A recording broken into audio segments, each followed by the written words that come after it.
Assalamualaikum warahmatullahi wabarakatuh. Kembali lagi kita ke materi berikutnya dari sesi mata kuliah hukum pembuktian, ya, menyambung dengan materi sebelumnya yaitu berkaitan tentang alat bukti menurut KUHP di Indonesia. Ya. Nah, sebelum kita masuk mengenai apa itu jenis-jenis alat bukti, maka kita perlu tahu mengenai konsep dari alat bukti itu sendiri. Jadi dalam hukum acara pidana secara common sense ya, tanpa kritik gitu ya, karena diajarkan dalam berbagai buku ajar, alat bukti dalam KUHP adalah segala sesuatu yang dapat digunakan untuk membuktikan suatu tindak pidana, baik berupa benda maupun keterangan. Ya, nah ini memang sudah diajarkan secara turun-temurun ya, mengenai pengertian ini. Nanti kalau mengenai kritiknya terhadap pengertian, ada di video saya satu lagi, nanti saya sertakan di dalam, deskripsi. Oke. Nah, jenis alat bukti, di dalam pasal 184 ayat 1 sebenarnya ini ada kalimat lagi sebelumnya ya, yaitu kalimatnya alat bukti yang sah gitu ya, adalah. Nah, kenapa dikatakan sah?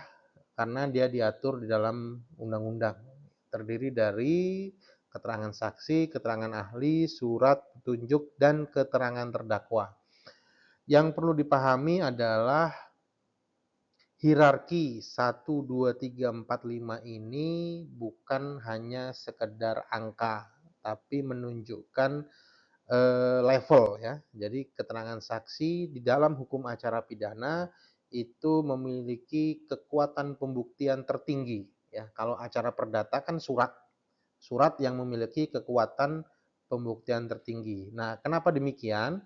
Kenapa keterangan saksi itu memiliki kekuatan pembuktian tertinggi di dalam hukum acara pidana?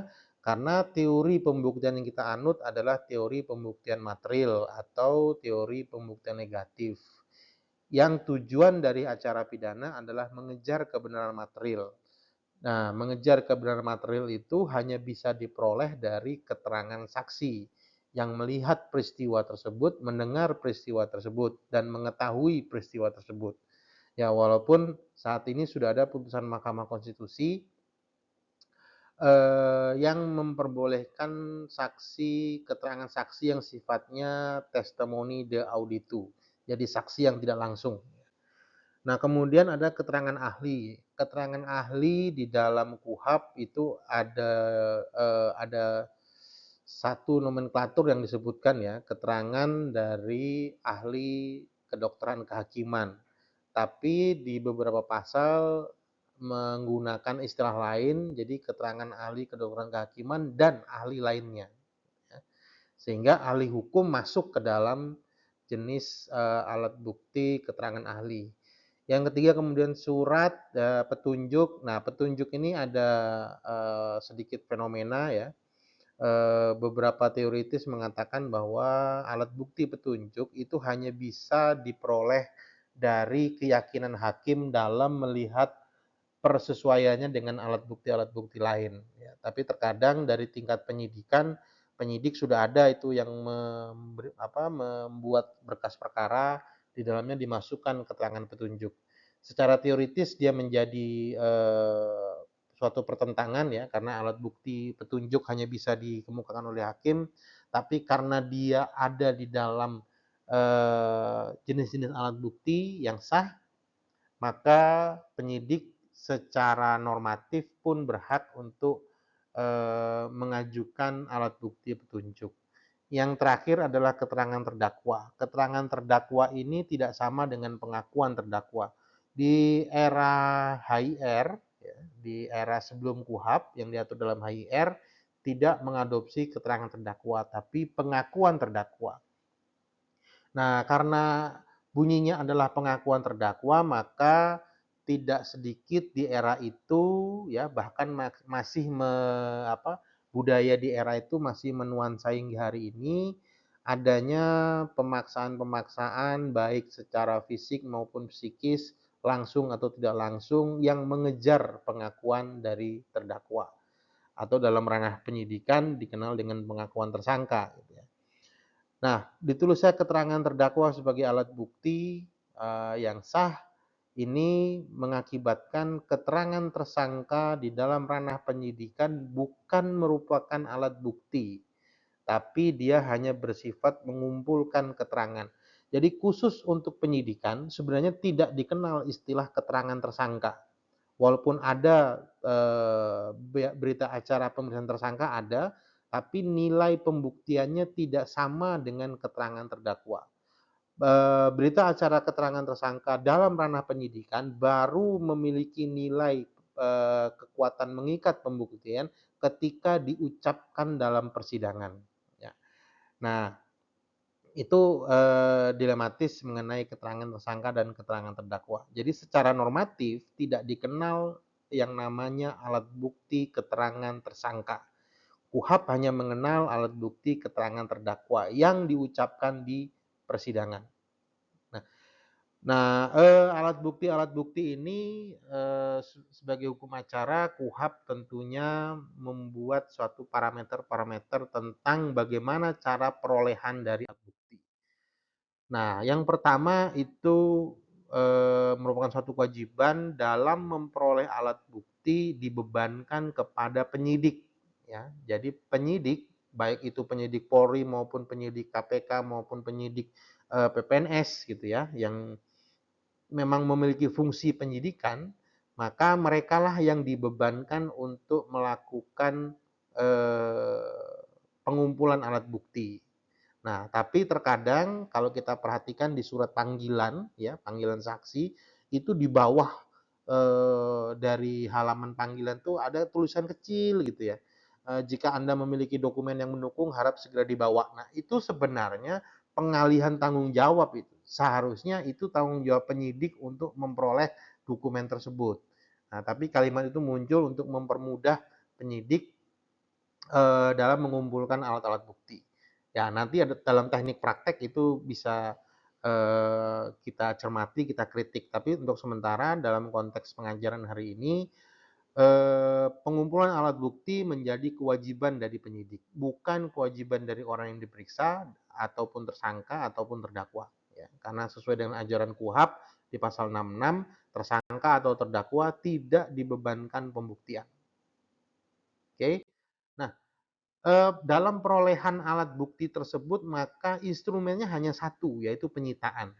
Penyitaan biasanya bisa terjadi karena penggeledahan, ya, karena penyitaan itu turunan dari penggeledahan dan penyitaan merupakan konsekuensi logis dari diberikannya wewenang untuk melakukan penggeledahan, karena nggak mungkin menggeledah kalau nggak ingin menyita. Gitu ya.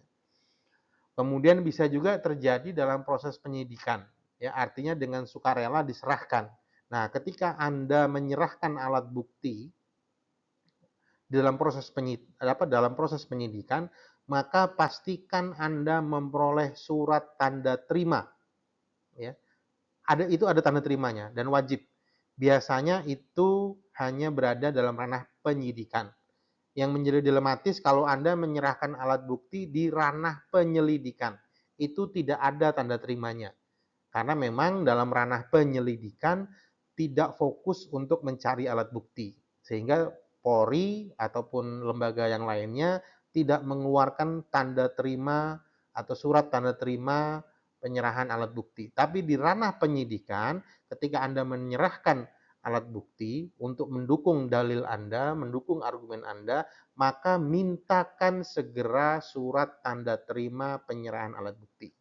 Nah, sehingga dalam proses pembuktian ini, khususnya penyitaan alat bukti, perolehan alat bukti, maka KUHP memberikan aturan yang straight, tegas, yaitu harus ada surat perintah penyitaan dan penetapan hakim.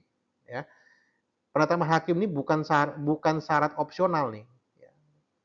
Dia menjadi syarat wajib sebenarnya. Ya. Kecuali kalau Anda dengan sukarela, gitu ya, sukarela menyerahkan. Biasanya tidak perlu penetapan hakim.